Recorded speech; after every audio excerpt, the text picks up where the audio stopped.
नमस्कार। आज हम बात करेंगे सामाजिक आंदोलनों की।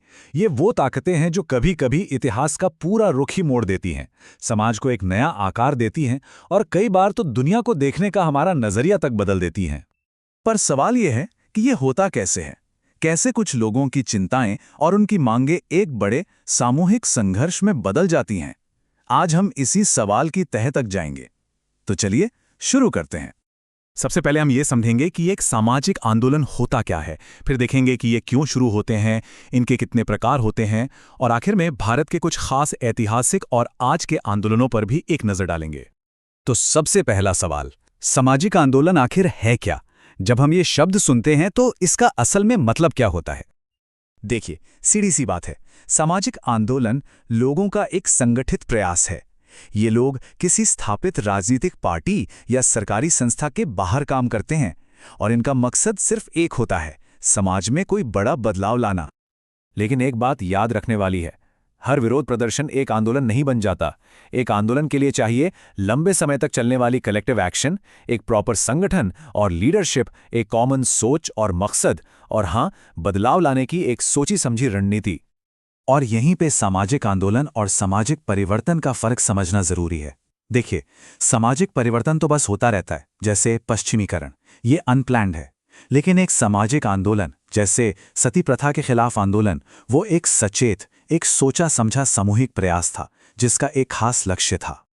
अच्छा, अब जब हम ये समझ गए हैं कि सामाजिक आंदोलन क्या है, तो सवाल उठता है कि ये शुरू ही क्यों होते हैं। इसके पीछे कुछ बहुत दिलचस्प थ्योरीज हैं। पहली थ्योरी है रिलेटिव डेप्रिवेशन, यानी सापेक्षिक वंचन।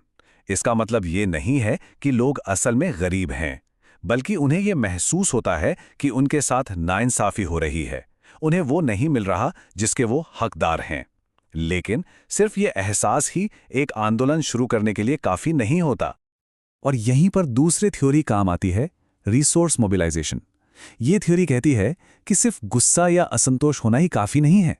एक आंदोलन को कामयाब होने के लिए चाहिए ठोस संसाधन, जैसे एक दमदार लीडर, लोगों तक अपनी बात पहुंचाने के लिए कम्युनिकेशन नेटवर्क और एक मजबूत संगठन। ये भी जानना जरूरी है कि सारे आंदोलन एक जैसे नहीं होते। उनके लक्ष्य और तरीके काफी अलग अलग हो सकते हैं, और इन्हें हम मोटे तौर पर 3 कैटेगरीज में बांट सकते हैं। एक होते हैं प्रतिदानात्मक या रिडेम्पटिव, जो लोगों की व्यक्तिगत सोच को बदलने पर जोर देते हैं, जैसे केरल में नारायण गुरु का आंदोलन। दूसरे होते हैं सुधारवादी या रिफॉर्मिस्ट, जो मौजूदा सिस्टम के अंदर ही धीरे धीरे बदलाव चाहते हैं, जैसे 1960s के दशक में भाषा के अधिकारों के लिए हुए आंदोलन। और तीसरे होते हैं क्रांतिकारी या रेवोल्यूशनरी, जिनका मकसद पूरे सिस्टम को ही जड़ से बदल देना होता है, जैसे बोल्शेविक क्रांति। तो चलिए अब इन सभी थ्योरीज को भारत के संदर्भ में देखते हैं। भारत का तो इतिहास ही ऐसे आंदोलनों से भरा पड़ा है, जिन्होंने इस देश को बनाने में, इसे आकार देने में एक बहुत बड़ी भूमिका निभाई है। अगर हम क्लास बेस्ड यानी वर्ग आधारित संघर्षों को देखें तो 1859 का नील विद्रोह किसानों के शुरुआती संघर्षों में से एक था। फिर 1920 में AITUC का गठन हुआ, जिसने देश के मजदूरों को पहली बार एक संगठित आवाज दी। और फिर आज़ादी के ठीक पहले तेलंगाना आंदोलन, जो जमींदारों के खिलाफ एक जबरदस्त किसान संघर्ष था।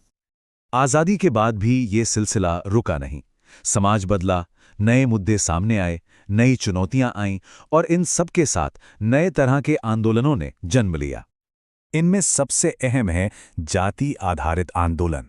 ये आंदोलन सिर्फ आर्थिक मौकों के लिए नहीं है। इनका मुख्य मकसद है सामाजिक न्याय, बराबरी और आत्मसम्मान हासिल करना, वो सम्मान जो सदियों से कुछ समुदायों को नहीं मिला।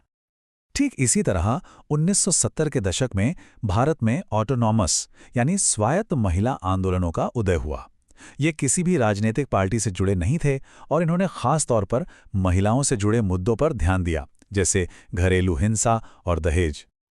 और हाँ, हम इकोलॉजिकल यानी पर्यावरण से जुड़े आंदोलनों को कैसे भूल सकते हैं? चिपको आंदोलन इसका सबसे बेहतरीन उदाहरण है। सोचिए, लोगों ने पर्यावरण और अपनी जिंदगी की क्वालिटी को बचाने के लिए पेड़ों से चिपक कर उन्हें बचाया। ये दिखाता है कि आंदोलन विकास और पर्यावरण के बीच के रिश्ते पर भी सवाल उठाते हैं। तो एक छोटी सी फुसफुसाहट से शुरू होकर पूरे देश की गूंज बनने तक ये सामाजिक आंदोलन ही तो हैं जो समाज के ज़मीर की आवाज़ बनते हैं। ये हमें दिखाते हैं कि जब लोग एक साथ मिलके खड़े होते हैं तो बदलाव मुमकिन है। तो जाते जाते बस एक सवाल, अगली पीढ़ी का सबसे बड़ा, सबसे निर्णायक सामाजिक आंदोलन आखिर किस मुद्दे पर होगा? इस पर सोचिएगा ज़रूर।